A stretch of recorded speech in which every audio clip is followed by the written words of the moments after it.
Hi everyone, welcome back to another video. You're watching my YouTube channel Daya's Craft, where you will see crafted DIY and waste material DIY, home decorated ideas, craft, etc. videos only on my channel. So let's start. First of all, we take a color A4 sheet and cut into a circular shape. According into a measurement, like first we have a circle of 4 centimeter, and second 3.5 centimeter, then 3.2 centimeter, and 3 centimeter, then 2.5 centimeter, and 2.2 centimeter, and then 2 centimeter, and then we have to cut 1.5 centimeter, and then we have to take a needle type things.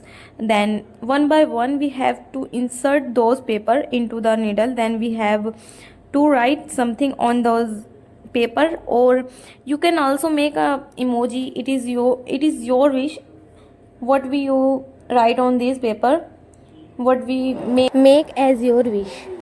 So if you like the video, please subscribe the channel and press the bell icons. I hope you understand what I am saying. Thank you so much for watching. Bye.